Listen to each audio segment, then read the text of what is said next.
आप देख रहे हैं अपना उत्तराखंड और बुलेटिन की शुरुआत कर रहे हैं बड़ी खबर के साथ। रुद्रपुर से आती हुई बड़ी खबर।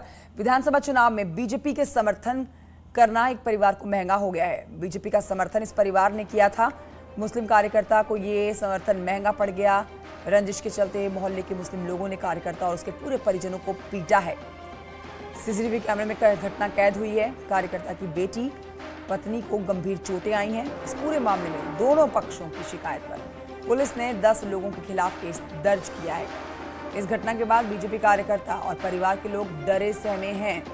मामला रुद्रपुर के भूत बंगला के मुस्लिम बाहुल्य मोहल्ले का है। बीजेपी अल्पसंख्यक मोर्चा के जिला महामंत्री अनीस मियां हैंगे। चुनाव में बीजेपी का समर्थन ये करते हैं। अनीस का आरोप है कि इसी वजह से कुछ मुस्लिम परिवार के लोग रंजिश निकालते हुए यहाँ पर सीसीटीवी कैमरे में कैद हुए हैं। काफिर इनको बोला गया है। अनीस का कहना है कि इन लोगों ने उनके घर में घुसकर उनकी पत्नी, बेटी को बेरहमी से पीटा। ये पूरा वाकया सीसीटीवी कैमरे में कैद है। हमें घर में घुस के मारपीट करिए और हमें पूरे मोहल्ला से डर बना हुआ है। और इसमें मैं बीजेपी का वरिष्ठ नेता निकलाया जाता हूं यहाँ पे, और इस बार वर्तमान में ज़िला मंत्री हूं।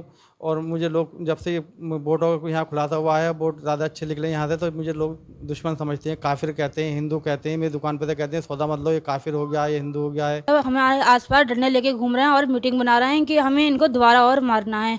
हम पुलिस से बस यही रिक्वेस्ट करते हैं कि वो हमें पुलिस की सिक्योरिटी दे और हमारे साथ उन लोगों को गिरफ्तारी करें। पूरा चौकी क्षेत्र में भूत बंगला कॉलोनी का मामला था, जिसमें दो पक्षों के बीच में मारपीट हुई थी। दोनों की तरफ से तहरीर आई थी और हमारे द्वारा मुकदमा पंजीकृत करके अभी इसकी इन्वेस्टिगेशन की जा रही है। वहाँ घटनास्थल से सीसीटीवी कैमरा भी मिला है, जिसमें कुछ चीज़ें क्लियर हो रही हैं। उसी के अनुसार हमारे द्वारा इन्वेस्टिगेशन, जो भी फर्दर इन्वेस्टिगेशन होगा, उसको किया जाएगा। चंदन मेरे सहयोगी और जानकारी के साथ मौजूद है फोन लाइन पर। चंदन, अनीस मियां परिवार के ऊपर क्यों हमला किया गया, इस परिवार के बारे में बताइए, और झगड़े की वजह क्या निकलकर सामने आ रही है? ये अनीस मियां जो है, ये 10 सालों से बीजेपी से जुड़े हुए हैं। अभी अल्पसंख्यक मोर्चा के जिला महामंत्री हैं। इनका ये कहना है कि जब इन्होंने चुनाव में बीजेपी का समर्थन किया था, इसी वजह से जो मुस्लिम बाहुल्य इलाके में जहाँ ये रहते हैं, वहाँ कुछ मुस्लिम परिवार इनसे रंजिश रख रहे थे। तो जब 5 तारीख को इनके बेटों को कुछ लोगों ने वहाँ काफिर शब्द से संबोधित किया था, जिसको लेकर पूरा विवाद हुआ। और उसके बाद दोनों पक्ष आमने सामने आ गए थे और मारपीट हुई थी। और इनका ये कहना है कि इन दूसरे पक्ष के लोगों ने हमें घर में घुसकर पीटा है, जबकि दूसरे पक्ष का कहना है कि बच्चे के आपस में विवाद था, उसकी वजह से मारपीट हुई है। पुलिस ने दोनों पक्षों के कुल 10 लोगों के खिलाफ मुकदमा दर्ज किया है। पुलिस सीसीटीवी फुटेज के आधार पर इनकी पहचान कर रही है कि ठीक है चंदन, ये जो वीडियो हम दिखा रहे हैं अपने दर्शकों को सीसीटीवी, इसमें साफ तौर पर देखिए ये मोहल्ले के 1, 2, 5, 10 लोग नहीं है, बल्कि ये पूरा का पूरा मोहल्ला आप कह सकते हैं। यहाँ पर भारी संख्या है इन लोगों की। इस परिवार का इस मोहल्ले के सामने बच पाना या फिर लड़ने में अपना योगदान देना बिल्कुल फेल साबित होता। लेकिन चौंकाने वाली बात यह है कि पुरुष तो पुरुष, महिलाएं भी इनको बुरी तरह से पीट रही हैं।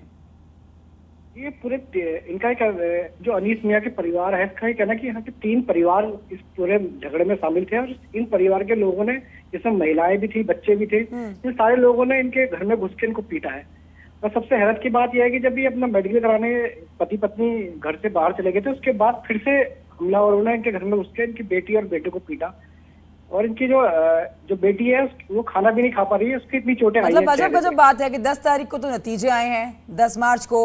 उसके बाद से क्या इस परिवार को एक बार भी नहीं लगा कि इन्होंने शायद मोहल्ले के खिलाफ जाते हुए बीजेपी को समर्थन दिया? बता रहे हैं कि 10 साल से जुड़े हुए हैं अनीस मियां, तो एक बार भी इनको डर नहीं सताया कि ये पुलिस के पास जाके सुरक्षा मांगते? इनका कहना है कि अभी ये हम लोग इस पूरे मामले को जनरल रूप में ले रहे थे, क्योंकि कई सालों से हम बीजेपी का सपोर्ट करते हैं। बीजेपी पहले भी जीतती आई है इस सीट से, तो इनको बहुत ज्यादा उसका एहसास नहीं था। लेकिन जब ये घटना हुई, तो जब इस बार बीजेपी जीती है, तो इनको लगा कि जो मुस्लिम बाहुल्य क्षेत्र के लोग हैं, वो इनसे रंजिश रख रहे थे और इनको लगातार इन पर गलत टिप्पणियां कर रहे थे। क्या मांग क्या है इनकी? अनीस मियां का परिवार अब क्या मांग कर रहा है? इनका ये कहना है कि हम ये जो पूरा इलाका, पूरा मुस्लिम बाहुल्य इलाका, कई लोग इनके से रंजिश लग रहे हैं। तो इनका कहना है कि पहले तो हमें सुरक्षा दी जाए, दूसरा ये जो हमलावर हैं, कि तत्काल गिरफ्तारी की जाए। ठीक है, गिरफ्तारी की मांग कर रहे हैं और सुरक्षा की मांग कर रहे हैं। बहुत शुक्रिया आपका चंदन बंगारी जानकारी के लिए।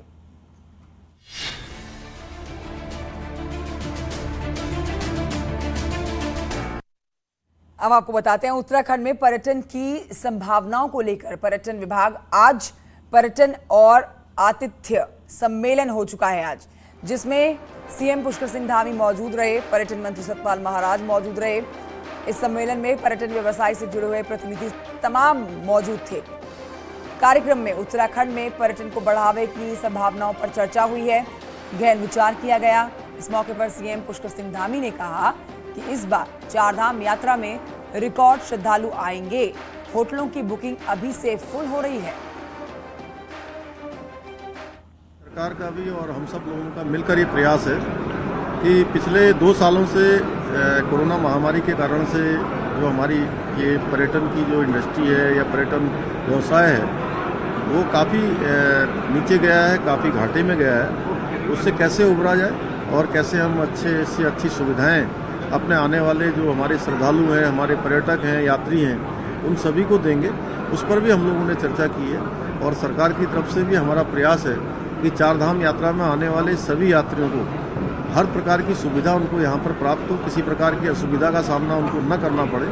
और इस बार चूँकि जिस प्रकार से होटलों की बुकिंग का और अन्य जो माध्यमों से हमें सूचनाएं प्राप्त हो रही हैं, उसके माध्यम से बहुत सारे जो रिकॉर्ड हैं पिछले, वो आने वाले यात्रियों की दृष्टि से सारे रिकॉर्ड टूटने वाले हैं। तो पर्यटन के इस कार्यक्रम में सारे रिकॉर्ड तोड़ने की बात पुष्कर सिंह धामी ने करी। उन्होंने ये भी कहा कि आज से सीएम आवास में केंद्रीय शिक्षा मंत्री धर्मेंद्र प्रधान ने भी उनसे मुलाकात की और इस दौरान मुख्यमंत्री और केंद्रीय मंत्री के बीच में राज्य में शिक्षा के विकास और कौशल विकास को बढ़ावा देने के लिए चर्चा की गई। केंद्रीय मंत्री धर्मेंद्र प्रधान ने कहा, देवभूमि उत्तराखंड को शिक्षा के क्षेत्र में केंद्र सरकार की ओर से हर संभव मदद दी जाएगी। उत्तराखंड के अंदर जो हमारी शिक्षा विभाग है या शिक्षा व्यवस्था है वो बहुत मैं कहूँ कि प्रमुख व्यवस्था एक वो है, प्रमुख विभाग भी है, प्रमुख हमारे यहाँ का कार्य भी है। तो उसको लेकर जो चूँकि हमारे बहुत सारे स्थानों पर अभी केंद्रीय विद्यालय खुलने हैं, उसको लेकर चर्चा हुई है। शिक्षा व्यवस्था को और कैसे बढ़ा सकते हैं, नई शिक्षा व्यवस्था जो नई शिक्षा नीति आई है, नई शिक्षा नीति आने के बाद और हमारा यहाँ पर उत्तराखंड के अंदर भी शिक्षा का प्रचार हो, प्रसार हो और उसका विस्तार हो, उन सभी बिंदुओं पर आज केंद्रीय शिक्षा मंत्री से हमारी बात हो रही है। और इस वक्त की एक बड़ी खबर आ रही है जोशीमठ से आती हुई बड़ी खबर, जहां पर बद्रीनाथ हाईवे पर विष्णुप्रयाग के आगे पहाड़ टूट गया है। बलदुड़ा पुल के पास में पहाड़ से अचानक से मलबा आकर गिरा है। ये तस्वीरें, एक्सक्लूसिव तस्वीरें आप देख रहे हैं इस समय की, बेहद एक्सक्लूसिव तस्वीरें सिर्फ न्यूज 18 उत्तर प्रदेश उत्तराखंड पर आप देख सकते हैं। मौके पर एनएच की टीम मलबा हटाने का लगातार प्रयास कर रही है। सड़क निर्माण के चलते लैंडस्लाइड हुआ है।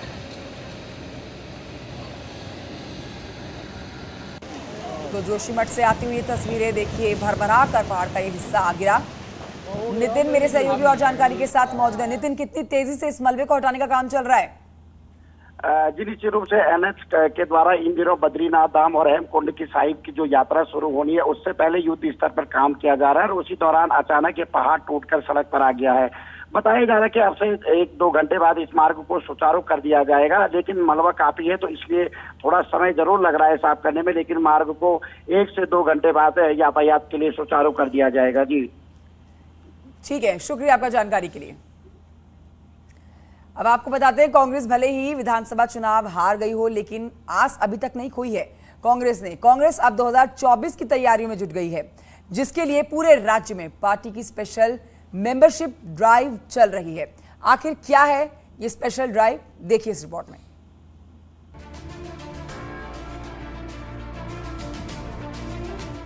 उत्तराखंड कांग्रेस के ये नेता उस चुनौती की तैयारी में जुट चुके हैं जो 2024 में इनके सामने आने वाली है। इसी चुनौती से निपटने के लिए कांग्रेस का लक्ष्य 1-2 नहीं बल्कि 10 लाख लोगों को पार्टी का सदस्य बनाना है। लेकिन ये सदस्यता केवल कागजों पर नहीं होगी, बल्कि बदलते दौर में इसका फॉर्मेट भी डिजिटल रखा गया है, ताकि हर सदस्य का ऑनलाइन वेरिफिकेशन हो सके और नेता फर्जी नामों से पर्चियां काटकर पार्टी को गुमराह न कर सके।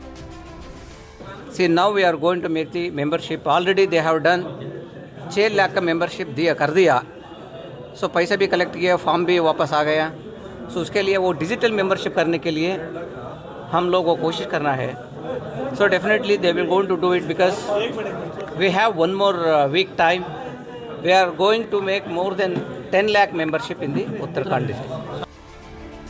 विधानसभा चुनाव में करारी हार के बाद ये मेंबरशिप ड्राइव वैसे कांग्रेस के लिए आसान नहीं है, क्योंकि हार से टूटा पार्टी कार्यकर्ता का मनोबल दोबारा जोड़ना आसान नहीं है। लेकिन उत्तराखंड कांग्रेस के नेता इसे चुनौती के रूप में ले रहे हैं। नहीं, देखिए, जो डिजिटल प्लेटफॉर्म है उस पे जो सदस्यता अभियान पूरे भारतवर्ष में चालू है, उससे बहुत फ़ायदा मिलने वाला है। अभी हम लोग सब चुनाव लड़े हैं, हमारी जो बूथ कमेटीज़ हैं वो सब खड़ी हुई हैं, तो बूथ लेवल पे काम करके सदस्य बनाने का एक सुनहरा अवसर है। जाहिर है कांग्रेस का मुकाबला सीधे तौर पर बीजेपी जैसी पार्टी से है, जिसने वोटर लिस्ट के हर पन्ने का एक नेता बना रखा है। ऐसे में कांग्रेस को अपने मेंबरशिप ड्राइव प्रोग्राम में भी बदलाव करना पड़ा है। शायद कांग्रेस इसी से भविष्य में बेहतर प्रदर्शन की उम्मीद लगाए बैठी है। हल्द्वानी से न्यूज़ 18 के लिए शैलेंद्र नेगी की रिपोर्ट। तो कांग्रेस ने आस नहीं छोड़ी है। दूसरी तरफ आपको बताते हैं एक और बड़ी खबर, केदारनाथ आपदा का असर लोगों के जनजीवन पर ही नहीं बल्कि बच्चों की शिक्षा पर भी पड़ा, जिसे पटरी पर लाने में सालों का समय लग गया। आपदा के बाद से बंद केदार घाटी का राजकीय प्राथमिक विद्यालय गौरीकुंड अब 9 साल के बाद फिर से गुलजार हो गया। 9 साल के बाद यहाँ कक्षा 1 से 5वीं तक 14 छात्र छात्राओं ने प्रवेश लिया है। स्कूल का पुनर्संचालन होने से ग्रामीणों में उत्साह है। साथ ही शिक्षा विभाग ने यहाँ शिक्षक की भी तैनाती हो गई है। साल 2013 की आपदा आपको याद होगी। केदारनाथ आपदा के बाद ही छात्र संख्या 0 होने पर स्कूल को बंद कर दिया गया था। इसके बाद से गौरीकुंड के ग्रामीण लंबे समय से शिक्षा विभाग से स्कूल को दोबारा से खोलने की मांग कर रहे थे, जो अब 9 साल के बाद गुलजार हुआ। 2014 की आपदा में यहाँ गौरीकुंड में जो बाढ़ आई थी उसके बाद बंद हो चुका था। लोगों ने प्लान कर दिया था रोजगार और शिक्षा के लिए, तो ये अब धीरे धीरे लोग इधर गांव के लोग और लौटने लगे हैं और फिर से हम विद्यालय की मांग की है।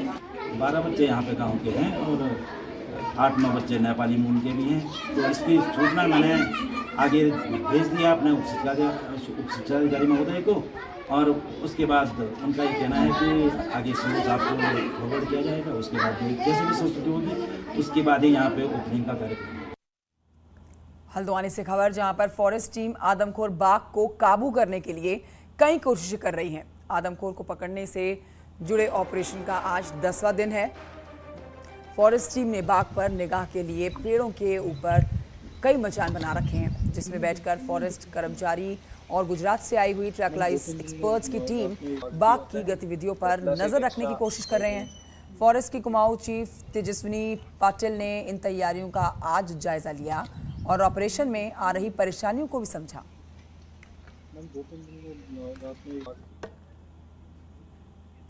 विकासनगर के कालसी चक्राता मार्ग से खबर, जहां पर एक बाइक गहरी खाई में गिर गई। हादसे में पति की मौके पर ही मौत हो गई, जबकि पत्नी गंभीर रूप से घायल है। हादसा धोयरा बैंड के पास हुआ।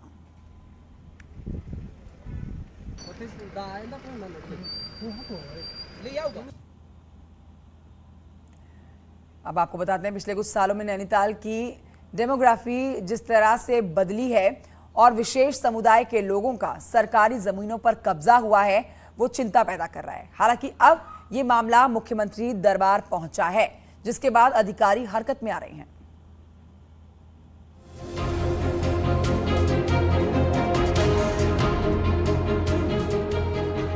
नैनीताल शहर की जमीनों के कब्जों का मामला सीएम दरबार पहुंचा। खुफिया एजेंसीज के आगाह करने के बाद हाईकोर्ट के वकील नितिन कार्की ने मुख्यमंत्री को पत्र दिया। सरकारी जमीन पर विशेष समुदाय के अवैध घुसपैठ पर कार्रवाई की मांग करते हुए इन लोगों को रोहिंग्या और बांग्लादेशी होने की भी आशंका व्यक्त की है। स्थानीय लोगों के रोजगार पर हो रहे कब्जों पर भी सवाल उठाते हुए ये कहा गया कि यूपी के कई जिलों के लोग यहाँ पहचान छिपा कर रह रहे हैं। अब इन लोगों के वेरिफिकेशन की मांग की जा रही है। मेरा कहना यह है कि इनका वेरिफिकेशन, क्योंकि आज स्थिति ये हो गई है कि कोई भी कहीं से भी आके यहाँ को सरकारी भूमियों पर अवैध कब्जा कर रहा है। और दूसरा, वास्तव में मुझे ऐसा लगता है कि बांग्लादेशी मूल के नागरिक भी यहाँ बहुत बस चुके हैं और हो सकता है कि रोहिंग्या मुसलमान भी यहाँ आके बस रहे हैं। दरअसल बाहरी लोग रेडी पटरी लगाने से लेकर कबाड़ और टैक्सी का कारोबार करते हैं। बेरोक टोक आ रहे इन लोगों का कोई पुलिस वेरिफिकेशन नहीं हो रहा है। फिलहाल पुलिस का कहना है कि मामले को हम गंभीरता से ले रहे हैं। इसमें जल्द ही रणनीति बनाई जाएगी। इसमें पूरा एक संयुक्त हम लोग पूरा एक सारे जो है कमिश्नर साहब के तहत, डीएम साहब के तहत सब मिला के एक संयुक्त हम लोग बैठक लेके एक संयुक्त इसमें रणनीति बनाई जाएगी। नहीं, बिल्कुल हम भी गंभीर है इसमें, तो इसमें करेंगे इसमें कार्रवाई। बहरहाल नैनीताल में पिछले कुछ सालों से बाहरी लोगों का दखल ही नहीं बल्कि क्राइम भी बढ़ा है। ऐसे में अब ये पहाड़ के लोगों के लिए चुनौती बनने लगे हैं। अगर अब भी इन्हें नहीं रोका गया तो भविष्य का संकट और बड़ा होने जा रहा है। न्यूज़ 18 के लिए नैनीताल से वीरेंद्र बिष्ट की रिपोर्ट। और इसी खबर के साथ एक छोटा सा ब्रेक, जल्द लौटेंगे। ब्रेक के बाद आपको बताते हैं अल्मोड़ा के एक एलएलबी की स्टूडेंट ज्योति आजकल सोशल मीडिया में काफी धूम मचा रही हैं। ज्योति कुमाऊनी बोली में सामाजिक मुद्दों पर चुटीले अंदाज में वीडियोस बनाती हैं और अब चर्चा में हैं। बस अब मक पत्त चल गो म्यार गाड़बटी माल्टा तुइल चोरी मन जाननी के इदू सालन बटी मैं तुके अपन घर में बुला दे दूध खवा त्यार ब्यारन में तुके पूछा और तुइल की करा म्यार गाड़बटी माल्टा चोरी। कुमाऊनी में बोल रही ये युवती अल्मोड़ा की ज्योति भट्ट है। कानून की पढ़ाई कर रही ज्योति ने कुमाऊनी भाषा के प्रसार के लिए एक नायाब तरीका ढूंढा। युवाओं को अपनी जड़ों से जोड़ने के लिए ज्योति ने कुछ समय पहले सामाजिक मुद्दों पर वीडियोस बनाने शुरू किए, जिसे फेसबुक, यूट्यूब से लेकर व्हाट्सएप तक में खूब शेयर किया जा रहा है। ज्योति अपने वीडियोस में चुटीले अंदाज में सामाजिक मुद्दों को उठाती हैं। मेरा उद्देश्य यह है कि हम सब के मन से ये हिचक निकले कि हाँ, हमारी मातृभाषा है और हमें इसका जो स्थान है वो दिलाना है और हम लोग सार्वजनिक स्थल पर और हर जगह पर अपनी मातृभाषा को बेहिचक बोल पाएं और स्कूलों के पाठ्यक्रम में भी कुमाऊनी भाषा शामिल हो ताकि छोटे बच्चे और आने वाली पीढ़ी अपनी मातृभाषा पर गर्व कर सकें। ज्योति का ये वीडियो बनाने का आइडिया अपने आसपास में घट रही घटनाओं को देखकर ही आया, जिसके बाद उसे परिवार से भी सहयोग मिला। इनको समान रूप से मैंने शिक्षा जहाँ जैसा इनका था, जैसा ये करना चाहते थे, इनको कभी मैंने रोकना टोकना कुछ नहीं। जैसा ये चाहते थे, जैसा ये जहाँ ये पढ़ना चाहते थे, जो काम ये करना चाहते हैं, तो मैंने हमेशा इनको प्रोत्साहित किया उस कार्य को करने के लिए। फिलहाल ज्योति आगे कानून के क्षेत्र में ही अपना करियर बनाना चाहती है। साथ ही कुमाऊनी भाषा को आगे बढ़ाने की मुहिम को भी वो जारी रखना चाहती हैं। न्यूज़ 18 के लिए अल्मोड़ा से किशन जोशी की रिपोर्ट। हिमालय की ऊंची चोटी पर बसा गंगोत्री नेशनल पार्क बेहद खूबसूरत है। इस बाग के अंदर गरतांग गली और नेलांग घाटी से और खूबसूरत बना रही है। गंगोत्री नेशनल पार्क इन दिनों पर्यटकों से गुलजार है। हर साल गंगोत्री नेशनल पार्क में हजारों पर्यटक, वन्य जीव प्रेमी और ट्रैकर्स आते हैं। गोमुख, गंगोत्री, भोजवसा और चिरबसा जैसे कुछ कठिन ट्रैकिंग पॉइंट्स ट्रैकर्स के बीच बेहद मशहूर हैं। इसके अलावा इस पार्क में नलोंग की ठंडी रेगिस्तान की घाटी भी है, तो वहीं गरतांग गली पर्यटकों को खूब भा रही है।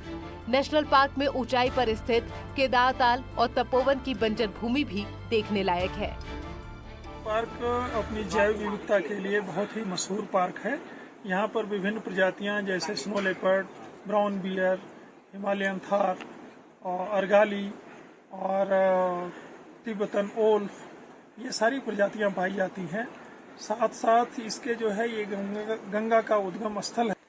गरतांगली बहुत ही अच्छा एक टूरिस्ट प्लेस है एंड उत्तराखंड गवर्नमेंट ने बहुत अच्छा काम करा है। हरसिल के लोगों ने ये इसको दोबारा ओपन करा एंड मैंने इंटरनेट में इसके बारे में पढ़ा था और काफ़ी महीनों से सोच रही थी कि मैं इसको देखने जाऊंगी। गंगोत्री नेशनल पार्क क्षेत्रफल में